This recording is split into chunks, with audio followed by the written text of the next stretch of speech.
हम्द व सलात के बाद अज़ीज़ दोस्तों, बुज़ुर्गों और भाइयों, कुरान मजीद फ़ुरक़ान हमीद में सूरह क़सस के अंदर अल्लाह ताला ने फरमाया तिल्का दारुल आखिरतु नजअलुहा लिल्लज़ीना ला युरीदूना उलुव्वन फ़िल अर्दि वला फ़सादा। फरमाया ये आखिरत का घर है। एक दुनिया में इंसान का घर होता है, एक आखिरत का घर है।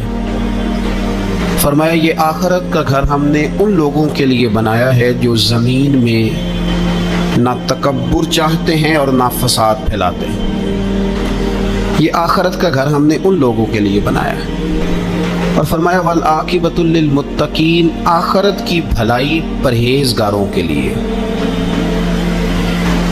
जो लोग ना तो तकब्बुर चाहते हैं ना फसाद करते हैं, जो मुत्तकी बन के अल्लाह से डर के वक्त गुजारते हैं, ये आखिरत का घर हमने उन लोगों के लिए बनाया। नबी पाक सल्लल्लाहु तआला अलैहि वसल्लम ने लोगों के दिलों में खौफ खुदा पैदा किया, तो हुजूर अलैहिस्सलाम के बाद भी जो खुलफाए राशिदीन हुए, हज़रत अबू बकर सिद्दीक़ से लेकर इमाम हसन तक, हज़रत अबू बकर सिद्दीक़, सैयदना उमर फ़ारूक, उस्मान गनी, मौला अली, और हज़रत अली के बाद 6 महीने तक हज़रत इमाम हसन ने भी खिलाफत की। तो ये सब लोग अल्लाह से डरने वाले थे, परहेजगार थे। ये वही लोग थे जिन लोगों ने ना तो इतराए ज़मीन में ना तकब्बुर किया, ना कोई फसाद किया, वही लोग थे। उसके बाद फिर मलूकियत आ गई इस्लाम के अंदर, बादशाहत आ गई। हज़रत अमीर माविया रदी अल्लाह ताला अन्हु पहले बादशाह हैं इस्लाम के, और बाद में जो लोग हुए उन्होंने बादशाहत की, ख़ानदानों को नवाजा, बड़े बड़े लोगों को वजीफ़े दिए, सियासी चालें भी चली, बहुत सारे जगहों पे फसाद भी हुआ, बड़े हालात ख़राब भी हुए। लेकिन अल्लाह ताला ने ना मेरे नबी पाक अलैहिस्सलाम के दीन को ये कमाल दिया है कि ये दीन भी मौजूद रहेगा और इस पर हमेशा अमल करने वाले भी मौजूद रहेंगे। अल्लाह तबारक व तआला ने फिर एक खूबसूरत इंसान, बनु उमैया की हुकूमत थी, उसी में से एक खूबसूरत धुला हुआ, सजा हुआ, समरा हुआ, खुशबू वाला, मीठा भी, ठंडा भी, प्यारा भी, नेक भी, मुत्तकी भी, उसूल वाला भी, रसूलुल्लाह अलैहिस्सलाम का गुलाम हज़रत उमर बिन अब्दुल अजीज़। अल्लाह ताला ने ये मर्द मुजाहिद पैदा फरमाया। आप मदीना शरीफ में पैदा हुए। आपके जो वालिद गिरामी थे वो मिस्र में गवर्नर थे। हज़रत उमर बिन अब्दुल अजीज़ रहमतुल्लाह ताला अलैह की जो वालदा हैं वो हज़रत उमर फ़ारूक की पोती हैं, तो आपकी रगों में फ़ारूकी खून भी था। हज़रत उमर बिन अब्दुल अजीज़ रहमतुल्लाह ताला अलैह के वालिद गिरामी ने आपको मदीने में पढ़ने के लिए छोड़ा। हज़रत सालेह बिन कैसान एक आलिम और मुहद्दिस थे, उनके पास आपने तालीम पाई। और जनाब उमर बिन अब्दुल अजीज़ रहमतुल्लाह ताला अलैह के वालिद अगरचे मिस्र में थे, लेकिन आपको मदीना में रखा, आपने मुकम्मल तालीम हासिल की, इल्म हासिल किया, छोटी सी उम्र में कुरान पाक के हाफिज़ भी हो गए। फिर जब बड़े हुए तो अल्लाह ने यह मौका दिया, क्योंकि ख़ानदान की हुकूमत थी, तो आप मदीना शरीफ के गवर्नर बने। और मदीना मुनव्वरा के साथ साथ आपको ताइफ की हुकूमत भी मिली, मक्का मुकरमा की हुकूमत भी मिली। फिर बाज़ जगह पे तो ये है कि आपने खुद किसी वजह से इस्तीफ़ा दिया, और बाज़ जगह यह है कि साजिश करके आपको माजूल किया गया। लेकिन हज़रत उमर बिन अब्दुल अजीज़ नेक बड़े थे, परहेजगार बड़े थे, पर खुश लिबास भी बड़े थे। खादिम को जब भेजते थे ना बाजार, तो कहते थे जो सबसे महंगा जोड़ा हो वो ख़रीद के लाना। खुशबू बेहतरीन इस्तेमाल करते थे। जब गुजरते थे तो लोगों को पता चलता था कि कोई आम नहीं गुजरा, उमर बिन अब्दुल अजीज़ गुजरे। जब तक गवर्नर रहे, जब तक ख़ानदान में रहे, माहौल और रहा। सुलेमान बिन अब्दुल मलक खलीफा जब जाने लगे तो उन्हें वसीयत कर दी कि मेरे बाद उमर बिन अब्दुल अजीज़ खलीफा होंगे। यहाँ तो लोगों को ओहदा मिले तो लोगों की कैफियत बदल जाती है ना, लेकिन जब हज़रत उमर बिन अब्दुल अजीज़ का ऐलान हुआ तो रोने लगे, एक कोने में बैठ के रोने लगे। फरमाने लगे मुझे उम्मीद नहीं थी कि वो इतना बड़ा बोझ मेरे कंधों पे डाल के चला जाएगा। इतने सारे लोगों का बोझ, इतने सारे लोगों की आजमाइश। खैर चूँकि वसीयत थी, आपकी बैत ली गई। बैत लेने के बाद आप मिंबर पे चढ़े तो फरमाया लोगों मैं तुम्हें आज़ाद करता हूँ, अगर तुम मेरे अलावा किसी को हुक्मरान बनाना चाहो तो मुझे कोई एतराज़ नहीं है। लोगों ने कहा नहीं, आप ही हमारे हुक्मरान होंगे। हज़रत उमर बिन अब्दुल अजीज़ दुनिया इस्लाम के अंदर ऐसी मिसाल हैं, अच्छी तरह समझ लें کہ جب حالات اب نہیں اب تر ہو گئے تھے، بد نہیں بدترین ہو گئے تھے، اور بڑے بڑے لوگوں نے عجیب ماحول گھڑ لیے تھے، اس ماحول میں آئے، لمبی نہیں 2.5 سال حکومت کی صرف، لیکن لوگوں کو حضرت صدیق اکبر کی یاد آنے لگی، لوگوں کو سیدنا فاروق اعظم کیا۔ آپ کی جو بیوی تھی وہ بھی بادشاہ کی بیٹی تھی، بادشاہ کی بیوی بھی بن گئی۔ پہلے دن اپنی بیوی سے کہا کہ اب ہم بن گئے ہیں امیر، اب ہمارے ذمہ بہت ساری ذمہ داریاں ہیں، اب حالات اس طرح کے نہیں ہوں گے جس طرح کے پہلے ہوا کرتے تھے، اب تمہیں میرا ساتھ دینا ہے، اپنا سارا زیور دو، میں بیت المال میں جمع کرانا چاہتا ہوں۔ یہ بڑا مشکل کام ہوتا ہے کسی خاتون کے لیے، سارا مال وہاں جمع کرا دیا۔ پہلے دن ہی سارے کپڑے سپڑے حضرت عمر نے اپنے خیرات کر دیے، سادہ لباس پہن لیا، اور بڑی تھوڑی غذا گھر میں آتی تھی، بیت المال سے تھوڑا سا وظیفہ، جائیدادیں ساری دے دی اللہ کے رستے میں، غریبوں میں بانٹ دی۔ ایک دن گھر میں تشریف لائے تو بچیوں نے منہ پہ ہاتھ رکھ لیا۔ حضرت عمر بن عبدالعزیز بات کرتے ہیں تو بیٹیاں منہ چھپا لیتی ہیں۔ پتر کیا بات ہے بیٹے، میرے منہ سے بدبو آ رہی ہے، منہ چھپاتی ہو؟ تو بچیاں خاموش ہوئیں۔ جب دوبارہ پوچھا تو کہنے لگے ابا جی جو آپ خرچہ دیتے ہیں نا اس میں 2 وقت روٹی نہیں پک سکتی۔ تو یارو میں آپ کو وقت کے امیر کی بات سنا رہا ہوں، یہ جو رکھ رکھاؤ میں نے اور آپ نے بنا لیا ہے تو خرچے اتنے بڑھا لیے کہ ہم الجھ گئے، ہم سے پورے نہیں ہوتے۔ لیکن جنہوں نے اولادوں کو سادہ رکھا، حالات قابو میں رکھنے میں کامیاب ہو، بچ گئے۔ میرے نبی کریم صلی اللہ علیہ وسلم نے فرمایا جو ضرورت کے مطابق جسے اللہ نے روزی دے دی وہ کامیاب ہو گیا، لیکن ہم بہت الجھ گئے، بہت دور نکل گئے۔ بیٹیوں نے منہ میں ہاتھ رکھا، پتر کیا بات ہے ابا جی، اتنے پیسے آپ لاتے ہیں 2 وقت کی روٹی نہیں پک سکتی، تو ہم نے پیاز سے روٹی کھائی ہے، منہ سے بدبو آ رہی ہے، تو اس لیے آپ کے سامنے منہ نہیں کھولا کہ آپ کو کراہت ہوگی۔ تو حضرت عمر بن عبدالعزیز آنکھوں میں آنسو تو آئے پر کہنے لگے یا اللہ تیرا شکر ہے کہ جس جگہ میں اپنی اولاد کو کھڑا کرنا چاہتا تھا میری اولاد وہاں کھڑی ہو گئی ہے۔ یہ پیاز سے روٹی کھا کے بھی شکر ادا کرتی، پیاز سے روٹی کھا کے بھی۔ آپ یقین کریں میرے ابا جی میری والدہ سے کہتے تھے کہ بڑولے میں گندم میں نے ڈلوا دی ہے، یہ میری ذمہ داری تھی، اب اچار کا ایک مرتبان بنا لے تو انشاءاللہ گرمیاں مسئلہ کوئی نہیں۔ میں نے دیکھا ہے انہیں پیاز سے روٹی کھاتے،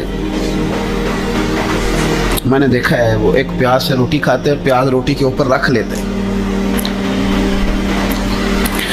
اور آخر میں ان کا چہرہ جب ہم لوگ دیکھتے تو وہ کہتے اللہ تیرا کتنا شکر ہے، سوال نہیں کرنا پڑا، گندم بھی اپنی تھی، پیاز بھی اپنا تھا، گھر میں نے بچوں کے بیچ بیٹھ کے روٹی کھا لی، اور یوں لگتا تھا کہ وجود بھی ان کا سارا شکریہ ادا کرتا ہے صرف زبان میں۔ حضرت عمر بن عبدالعزیز نے اپنے گھر کے اندر عید والے دن بیٹیوں نے کہا ابا جی جوڑے پرانے ہیں، یارو ہو جاتا ہے، بس تھوڑا سا نا توجہ کی ضرورت ہے، ہو جاتا ہے، نئے کپڑے لینے ہیں۔ اب ایک گھر میں شادی ہوتی ہے تو اس گھر سے تعلق رکھنے والے ہر گھر میں شادی سمجھنے شروع ہو گئی، لاکھوں روپے کا مال صرف کپڑوں پہ، جوتوں پہ اور ان کے لوازمات پہ لگتا ہے۔ غربت کیسے ختم ہوگی، حالات کیسے ٹھیک ہوں گے، پردیس میں جانے والے واپس کیسے آئیں گے، کس طرح یہ ماحول ٹھیک ہوگا جب اخراجات اتنے بڑھا لیے جائیں۔ حضرت عمر بن عبدالعزیز رحمۃ اللہ علیہ کی بیٹیوں نے کہا عید پہ کپڑے لینے، ضد کی تو جناب عمر نے اپنے وزیر خزانہ کو خط لکھا، فرمایا 1 مہینے کی تنخواہ مجھے ایڈوانس دے دو، بیٹیوں کے کپڑے لینے ہیں۔ تو جب بادشاہ عمر بن عبدالعزیز جیسا ہو تو پھر وزیر بھی نیک ہی ہوتے ہیں، وزیر بھی نیک۔ تو وزیر کہنے لگا حضور کچھ باتیں آپ سے سیکھی ہیں، اگر اجازت دیں تو کر لوں؟ کہا جناب کرو۔ کہنے لگے آپ 1 مہینے کی تنخواہ ایڈوانس مانگ رہے ہیں، آپ 1 مہینے تک زندہ رہیں گے؟ یہ آپ سے سیکھی ہوئی باتیں۔ حضرت عمر بن عبدالعزیز کہنے لگے رب تیرا بھلا کرے، تو نے سوئے ہوئے عمر کو پھر سے جگا دیا۔ بیٹیوں سے آ کے کہنے لگے پتر پرانے کپڑے دھو کے پہن لو، اگر کپڑے دھو کے پہن لوگی اور پہن کے رب کی بارگاہ میں کھڑے ہوگی تو رب تو پہلے ہی بڑا قبول فرمانے والا ہے، اللہ تو پہلے ہی بڑا قبول کرنے والا ہے۔ تو صاحب یاد رکھیں حضرت عمر بن عبدالعزیز نے اپنے گھر کے اندر یہ ماحول پیدا کیا، اپنے گھر کے اندر یہ کیفیات آپ نے بنائی، बना करके सजाएं। मेरे अजीज याद रखें, कुछ चीज़ें ऐसी होती हैं जिन पर इंसान अगर तवज्जो कर ले तो आसानी से मामला ठीक हो जाते हैं। हज़रत उमर बिन अब्दुल अजीज़ ने खुद भी सादगी इख्तियार की, आपके बच्चों ने भी सादगी। होता यह है कि जिस तरह का हुक्मरान होता है ना, रियाया पर उसके असरात होते हैं। ये एक उसूली बात है, जिस तरह का हुक्मरान हो रियाया पर उसका उस तरह का। वलीद बिन अब्दुल मलक जब हुक्मरान था ना, तो उसे इमारतें बनाने का बड़ा शौक था, बड़ी बड़ी बिल्डिंगें खड़ी करना, बड़े बड़े महल्लात बनाना। तो उस जमाने में हर आदमी बिल्डिंग की बात करता था, हर आदमी जो होता था वो किसी न किसी नए मटेरियल की बात करता था, नए नक्शे की बात करता था। जब सुलेमान बिन अब्दुल मलक हुक्मरान बना तो सुलेमान बिन अब्दुल मलक जो था उसको शौक था शादियां करने का। ये भी शौक होता है बादशाहों। उस जमाने में लोग शादी की बात करते थे, निकाह की बात करते थे, ब्याह की बात करते थे। तो पूरे माहौल के अंदर एक चीज पैदा हो गई थी। लेकिन जब हजरत उमर बिन अब्दुल अजीज का जमाना आया तो वो रातों को इबादत करते थे, वो वज़ाइफ पढ़ते थे, वो कुरान पाक की तिलावत करते थे, वो अल्लाह का जिक्र करते थे। तो फिर एक माहौल बन गया जो जिक्र इलाही का माहौल था, फिर एक माहौल बन गया जो तकवे का माहौल था, फिर एक माहौल मर्द वजूद में आया जो परहेजगारी का माहौल था। आम आवाम भी अल्लाह के जिक्र की बातें करने लगी, आम माहौल भी इस तरह। हजरत उमर बिन अब्दुल अजीज ने सबसे पहला ये काम किया कि बादशाही प्रोटोकॉल खत्म कराए। खत्म हो गए प्रोटोकॉल। आपने फरमाया कोई शाही खानदान का बंदा है तो किसी का कोई प्रोटोकॉल नहीं है, मेरा भी कोई प्रोटोकॉल नहीं है। बल्कि आपने फरमाया किसी खतीब को, किसी इमाम को इजाजत नहीं कि मेरा नाम लेके मेरे लिए दुआ करे। सब मुसलमानों के लिए दुआ करना। फरमाने लगे अल्हम्दुलिल्लाह मैं मुसलमान हूं, जब तुम मुसलमानों का नाम लेके दुआ करोगे तो मैं भी अंदर ही आ जाऊंगा।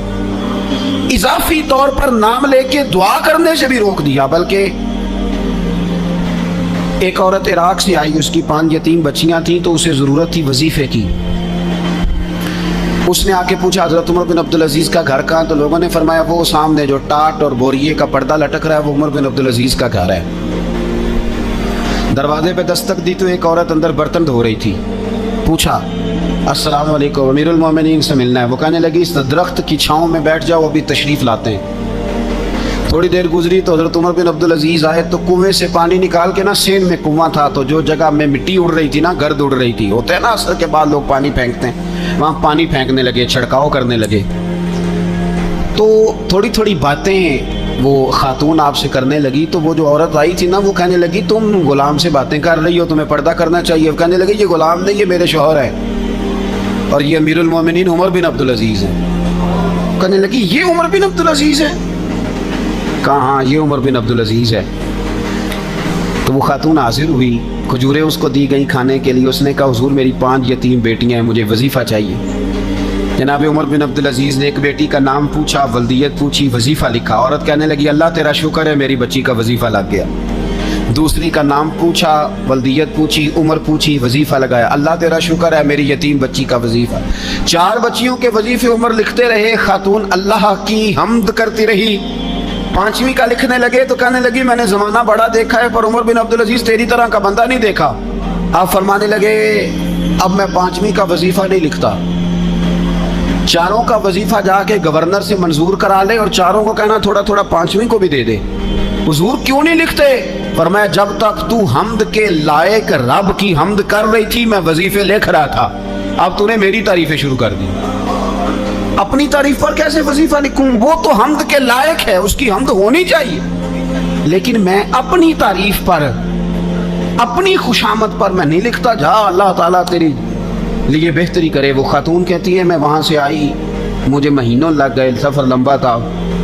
इराक पहुँची तो इराक के गवर्नर को जब मैंने वो रुका दिया तो उनकी चीखें निकल गई, तड़प के रोए। मैंने कहा क्या हुआ? कहने लगी बीबी जिस नेक आदमी ने तुझे ये लिख के दिया था ना, चंद दिन हुए उनका इंतकाल हो गया। उमर बिन अब्दुल अजीज पर्दा फरमा गए। वो खातून फिर रोई, कहने लगी यतीम बेटियों का अब क्या बनेगा, इस रुके का क्या बनेगा? तो आप फरमाने लगे बीबी जब अमीर उमर बिन अब्दुल अजीज जैसा हो तो गवर्नरों को भी अल्लाह कुछ तौफीक दे ही देता है। अगर उन्होंने तेरा वजीफा जिंदगी में लिखा था तो तू फिक्र ना कर, जब तक मैं जिंदा रहूंगा वजीफा पहुंचता रहेगा। आपके गवर्नर ने लिखा कि हजरत साहब गवर्नर हाउस की इमारत कमजोर हो गई है, नहीं बना लूं। तो आप फरमाने लगे तो अदल का किला क्यों नहीं बनाता? इंसाफ की दीवारें क्यों नहीं खड़ी करता? फरमाया छोड़ ईंटें लगाना, अदल व इंसाफ का किला बना। सबसे बड़ी बात यह थी कि बड़े पाबंद थे सौम व सलात के, दिन को तिलावत करते, रात को इबादत करते, पंजगाना नमाज में खड़े होते, अल्लाह के खौफ की बात आती तो चिड़िया की तरह फड़फड़ाते, डरते। आपकी अहलिया कहने लगी उमर बिन अब्दुल अजीज ये कैफियत कैसे हुई? फरमाने लगे एक ज़हन में बात बैठ गई थी कि रब ने हिसाब पूछना है और मैंने हिसाब देना है। तो जिसको पता हो ना मैंने हिसाब देना है और मुझसे किसी ने हिसाब पूछना है, फिर समझे, हिसाब देना है और किसी ने हिसाब पूछना है, हिसाब देना है और हिसाब। तो फरमाते हैं जब ये ज़हन बन गया ना कि मैंने हिसाब देना है और रब ने हिसाब पूछना है, तो बस फिर मैंने हिसाब करके रखना शुरू कर दिया। फिर मैंने कोशिश की है कि हिसाब करूं कि ना इंसाफी ना हो जाए, जुल्म ना हो जाए। एक आदमी बड़ी दूर से चल के आया, अर्ज की हुजूर आपके गवर्नर ने मेरा माल छीन लिया है, वापस नहीं करता। तो हज़रत उमर बिन अब्दुल अजीज़ रहमतुल्लाह ने रुका लिखा, फरमाया मैंने तो तुझे नेक आदमी समझ के गवर्नर बनाया था और तू लोगों के माल नहीं वापस करता, फौरन वापस कर। उसके नाम जब खत लिखा तो आदमी खुश हो गया। तो आप फरमाने लगे अब ये बता तेरा आने जाने का खर्चा कितना हुआ? अर्ज की हुजूर क्या मतलब? आप फरमाने लगे एक तुझ पे जुल्म हो और दूसरा तेरे ऊपर और खर्चे डाले जाएं। देखे ना, एक आदमी की जमीन पे कब्जा हो, फिर वो वकील करे, फिर वो गवाह इकट्ठे करता फिरे, फिर वो मसाइल में उलझ जाए। जनाब उमर बिन अब्दुल अजीज ने हमें एक सोच अता फरमाई, फरमाया एक तेरे ऊपर जुल्म हुआ, एक तुझे इतनी तकलीफ हुई यहाँ आने की, और एक तेरा खर्च हुआ, बता कितने पैसे? अर्ज की हुजूर मेरा तो लाखों का माल आपने वापस करा दिया है, अब छोड़े खर्चे को। फरमाया ना भाई, ये मेरे रसूल कायनात का दीन है, इसमें हम हर शय का हिसाब करके रखेंगे। तेरा खर्च हुआ है, तेरा खर्चा हुआ है, तुझे आना पड़ा, तुझे जाना पड़ा। और दुनिया के मुनसफो फैसले करने वालों, थोड़ा ख्याल तो करो कितने लोग हैं जो रुल गए बेचारे रस्तों में कचहरियों के, जो अदालतों के चक्कर लगा लगा के थक गए, जिनकी औलादें तड़प उठी, मकान बिक गए, उन्होंने अपने हकूक क्या लेने थे, उनकी तो बाकी चीजें भी चली गई। फरमाया खर्चा बता कितना हुआ? अर्ज की हुजूर 60 दिनार तकरीबन। फरमाया इसे माले खजाना से 60 दिनार भी दो। फिर फरमाया मेरी जेब से इसे 50 और दो ताकि ये आने जाने में मजीद रोटी खा सके, गोश्त के साथ रोटी खाए। और फिर फरमाया माफ कर देना, हुकूमत उमर बिन अब्दुल अजीज की थी पर तुझे बड़ी तकलीफ उठानी पड़ी, अजियत उठानी पड़ी। यारो इस रंग में उस शख्स ने हुकूमत की, इस अंदाज में, और सबसे बढ़कर बनु उमैया में से थे, लेकिन मेरे रसूल पाक की औलाद से जो प्यार, हुजूर की नस्ल से। किसी ने आपके सामने कह दिया, इमाम जलालुद्दीन सयूती ने इसको लिखा है, किसी ने उमर बिन अब्दुल अजीज रदी अल्लाह तआला अन्हु के सामने कह दिया यजीद अमीरुल मोमिनीन था, मोमिनों का अमीर था। फरमाया पकड़ो इस बदजात को 20 कोड़े मारो, पकड़ो इस नालायक को, इसे 20 कोड़े मारो। ये नबी पाक के खानदान के कातिल को अमीरुल मोमिनीन कहता है। ये फतवा जनाब उमर का। मौला अली शेर खुदा की औलाद में से एक शहजादे आपके पास आए किसी काम के लिए, तो उमर बिन अब्दुल अजीज उठ के खड़े हो गए, हाथ बांध दिए, कहने लगे हुजूर सारी दुनिया मेरे पास आए, आप ना एक रुका लिख दिया करें या पैगाम दे दिया करें, इसलिए कि इस धरती पे जो कुछ भी है वो मदीने वाले रसूल का ही सदका है। हुजूर की औलाद से प्यार, नबी पाक सल्लल्लाहु अलैहि वसल्लम के खानदान के साथ मोहब्बत। हजरत उमर बिन अब्दुल अजीज ने फलाए आमा के काम कराए, बड़े बड़े सराय बनाए, लोगों के ठहराने का बंदोबस्त किया, वज़ाइफ दिए गरीबों को, मसाजिद बनाई, मदारस बनाए। आपको मुजद्दिद कहा जाता है। नए सिरे से तजदीद की, उलमा से प्यार किया, सदकात व खैरात का एक ऐसा माहौल दुनिया के अंदर बनाया कि लोग कहते हैं कि हम ज़कात देने के लिए बंदा तलाश करते थे, पर जनाब उमर बिन अब्दुल अजीज के ज़माने में कोई ज़कात लेने वाला मुयस्सर नहीं आता था। एक शख्स मिला तो लोगों ने उसको इतनी ज़कात दी, इतनी ज़कात दी, इतनी ज़कात दी, लोग खुशहाल हो गए। इतनी ज़कात दी कि अगले साल वो खुद ज़कात दे रहा था। हज़रत उमर बिन अब्दुल अजीज ने ऐसा माहौल बना के लोगों को दिया, इस तरह की नौइयत आपने लोगों को दी कि खुशहाली नजर आने लगी। जिम्मियों के, गैर मुस्लिमों के हुकूक का भी तहफ़्फ़ुज़ फरमाया। 39 साल उम्र पाई, सिर्फ नमाजें भी पढ़ गए, सदके भी दे गए, इबादतें भी कर गए, 2.5 साल हुकूमत भी कर गए, अल्लाह रसूल को राज़ी भी कर गए। उम्र पाई 39, पूरे 40 नहीं, 39 साल उम्र पाई, इतना कुछ कर गए। हम तो अभी इंतजार में रहते, हम तो भी इंतजार में। उठ फरीदा सुतिया ते दाढ़ी आ गया भूर। उठ फरीदा, ये सुतिया का मतलब बाबा जी ने गफलत बयान किया है। इसका मतलब ये नहीं कि सच्ची मुच्ची सोया हुआ था, कहते तू गाफल है। उठ फरीदा सुतिया दाढ़ी आ गया भूर, अग्गा नेड़े आ गया ही, पिछा रह गया ही दूर। 40 साल की उम्र में आपको जहर दे दिया गया। कुछ लोगों को बर्दाश्त नहीं ना हुआ। एक शख्स आया रुका लेके, उसने कहा हुजूर पिछला खलीफा मेरे नाम 20,000 दिनार लिख गया है, पर वो फौत हो गया है, तो आप ये रुका है, मुझे 20,000 दिनार दे दें। आप फरमाने लगे संभाल के रख, शायद मेरे बाद वाला दे दे। रुका संभाल के रख, पर मुझसे ना उम्मीद रखना 20,000 दिनार तो मैं 20,000 घर में दूंगा और 20,000 चूल्हे जलाऊंगा। मैं एक आदमी को इतना अमीर कर दूं और बाकी लोग देखते रहे। आपको जहर दे दिया गया, बीमार रहे, बच्चों को बुलाया, फरमाया बेटा मैं जहन्नुम से डर गया था, तुम्हारे लिए माल नहीं जमा कर सका। उस दिल निकला, शदीद अलील हो गए। वो जो आयत मैंने पढ़ी है ना, आपकी अहलिया कहती हैं कि आखिरी वक्त आपकी जुबान पर वो आयत जारी हुई, तिलका दारुल आखिरत नजअलुहा लिल्लज़ीना ला युरीदूना उलुव्वन फिल अर्दि वला फसादा वल आकिबतुल लिलमुत्तकीन। फरमाया ये आखिरत का घर है, उन लोगों को मिलेगा जो ना ज़मीन में तकब्बुर करते हैं ना फसाद चाहते हैं। ये आयत पढ़ी और रूह परवाज कर गई। मरने से पहले, विसाल से पहले 10 दिनार या 20 दिनार दे के अपने बेटे को भेजा। फरमाया गांव में जाओ और मेरे लिए ज़मीन खरीदो कब्र के लिए, और अगर गांव वाले खुशी से दे दें तो खरीदना, और अगर उन्हें दिक्कत हो तो उन्हें तंग ना करना। 10 दिनार की ज़मीन खरीदने के लिए जब बेटा जाने लगा तो उसने कहा हुजूर कुछ लोगों की ख्वाहिश है कि आपका जस्ते खाकी मदीने ले जाया जाए और नबी पाक अलैहिस्सलाम के पहलू में आपको दफन किया जाए। आप फरमाने लगे पुत्र मैं इस काबिल नहीं हूँ कि हुजूर के साथ दफन किया जाए, ना मैं इस काबिल नहीं हूँ। इस तरह करना, मेरे पास हुजूर के कुछ नाखून और बाल हैं, जब मेरा इंतकाल हो जाए तो मेरी कब्र में रख देना। और फिर हज़रत उमर बिन अब्दुल अजीज़ ने फरमाया मुझे ना सस्ता कफन देना 2 दिनार का, इससे ज़्यादा कफन ना देना, 2 दिनार का कफन। हुजूर आपका माल है कुछ पड़ा हुआ तो उसमें से अच्छा कपड़ा खरीदा जा सकता है। फरमाया ना भाई 2 दिनार का कफन खरीदना। हुजूर क्यों? फरमाया इसलिए कि अगर मैं नेक हुआ तो अल्लाह मुझे जन्नत का लिबास अता फरमा देगा, अगर मैं बद हुआ तो ये भी तो फट ही जाएगा, चीर दिया जाएगा, कब्र तोड़ देगी पसलियां, लिहाजा मुझे महंगा कफन ना देना। 2 दिनार का। आपके विसाल से कुछ अरसा पहले ना आपने एक कासिद भेजा, रूम के बादशाह के पास वो गया तो वहाँ उसने एक अजीब मंजर देखा कि वहाँ एक हाफिज़े कुरान नाबीना आदमी कैद है, उसकी आंखें मौजूद नहीं हैं और वो चक्की चलाता है, आटा पीसता है।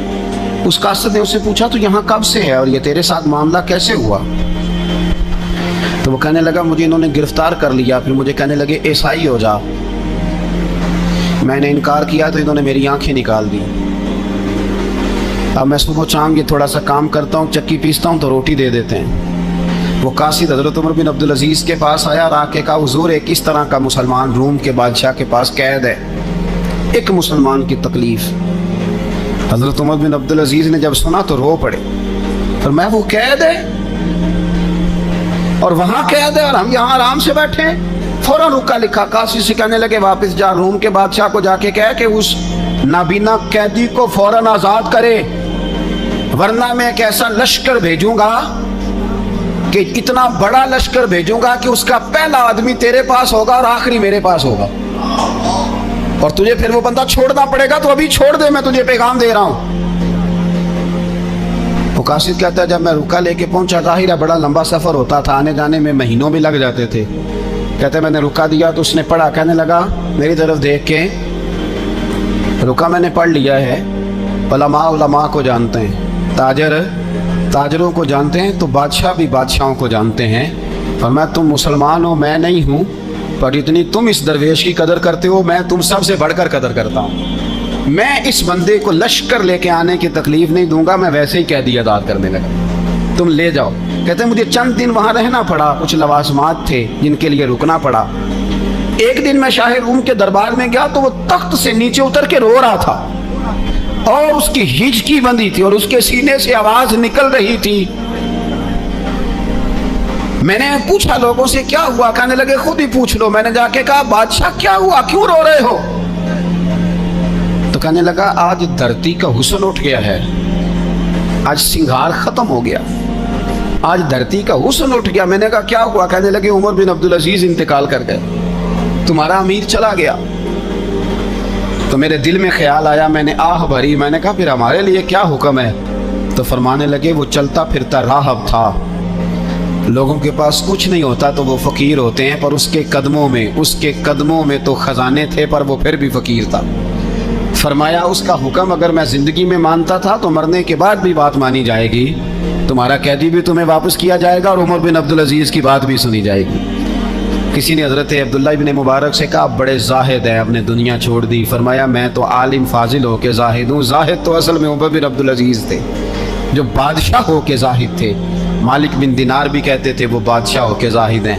ان کا انتقال ہوا تو خواجہ حسن بصری فرمانے لگے آج دنیا سے بہترین آدمی چلا گیا۔ حضرت سیدنا امام احمد بن حنبل فرمایا کرتے تھے جو عمر بن عبدالعزیز کا ذکر کرے رب تو اس پر بھی رحمت نازل فرمائے گا۔ ارے یہ تو وہ شخص ہے کہ جب تک موجود تھا تو حسن موجود تھا، اور آج بھی ان کا ذکر کریں تو اللہ دلوں میں نور پیدا کر دیتا ہے۔ حضرت عمر بن عبدالعزیز رحمت اللہ علیہ تو وہ نیک آدمی تھے کہ ایک شخص آپ سے گفتگو کر رہا تھا، سرکاری بات چیت ہو رہی تھی تو چراغ بھی سرکاری جل رہا تھا۔ اس نے پوچھا حضور چلے سرکاری بات تو ختم ہوئی، طبیعت کیسی، حال کیا؟ فرمایا ٹھہر جو، ایک چراغ بند کر کے دوسرا جلا لیا۔ اس نے کہا حضور یہ کیا؟ آپ فرمانے لگے وہ سرکاری چراغ تھا، یہ میرا ذاتی ہے۔ جس شخص نے اتنی باریک بینی کے ساتھ تقوی اختیار کیا ہو، نبی پاک سے اتنی محبت کی ہو، دعا کرتے ہیں اللہ ان پہ کروڑوں رحمتیں فرمائے، اللہ ان پہ بے حساب برکتوں کا نزول فرمائے۔ دو باتیں حضرت عمر بن عبدالعزیز کی زندگی میں ہمیشہ غالب رہی، ایک تو دنیا ہونے کے باوجود دنیا سے دل نہیں لگا، یہ دو باتیں آپ نے یاد رکھنی ہیں۔ دل نہیں لگایا دنیا سے، مال تھا، دولت تھی، پر وہ اس چکر میں نہیں پڑے کہ یہ مہنگا جوڑا میرے گھر کیوں نہیں، یہ اعلیٰ کار کیوں نہیں، اب یہ والا میں نے گھر، ایک اینٹ پر دوسری اینٹ نہیں رکھی ساری زندگی، چونکہ وہ سمجھتے تھے زندگی مختصر ہے تو 40 سال کی زندگی میں ہی کمال کر گئے۔